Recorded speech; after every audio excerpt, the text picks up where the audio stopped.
चुनाव से पहले राज्य सरकार का बड़ा ऐलान, दोगुना हुआ लक्ष्मी भंडार योजना।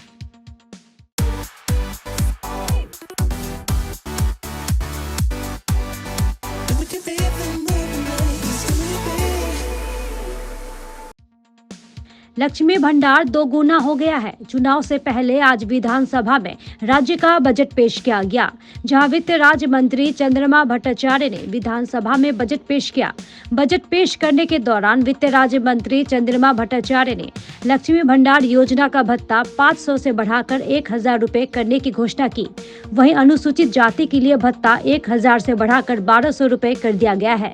चुनाव से पहले राज्य के बजट में लक्ष्मी भंडार का भत्ता लगभग दोगुना हो गया है। আমরা 2 কোটি 11 লক্ষ মা বোনদের ডিবিটির মাধ্যমে লক্ষ্মীর ভান্ডার প্রকল্পে আর্থিক সহায়তা দিচ্ছি।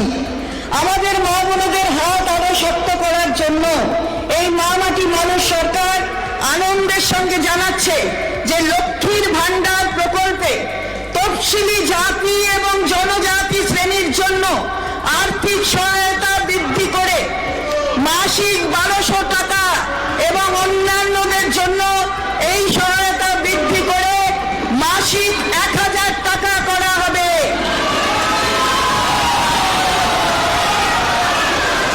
এই বর্ধিত সহায়তা এপ্রিল 2024 থেকে লাগু হবে এবং সরাসরি ব্যাংক ট্রান্সফারের মাধ্যমে প্রাপকরা মে 2024 মাসের শুরু থেকেই পাবেন। এর জন্য অতিরিক্ত বার্ষিক 12,000 কোটি টাকা বরাদ্দ করা হয়েছে। 50,000 लोगों को अपनी मंजिल से है जोड़ा और नई उत्साह के साथ आए हैं फिर से थामने आपका हाथ श्री शांति होंडा। আমরা 2 কোটি 11 লক্ষ মা বোনদের ডিবিটির মাধ্যমে লক্ষ্মীর ভান্ডার প্রকল্পে আর্থিক সহায়তা দিচ্ছি। আমাদের মা বোনদের হাত আরো শক্ত করার জন্য এই মা মাটি মানুষ সরকার আনন্দের সঙ্গে জানাচ্ছে যে লক্ষ্মীর ভান্ডার প্রকল্পে তফসিলি জাতি এবং জনজাতি শ্রেণীর জন্য আর্থিক সহায়তা বৃদ্ধি করে মাসিক 1200 টাকা এবং অন্যান্যদের জন্য এই সহায়তা বৃদ্ধি করে মাসিক 1000 টাকা করা হবে।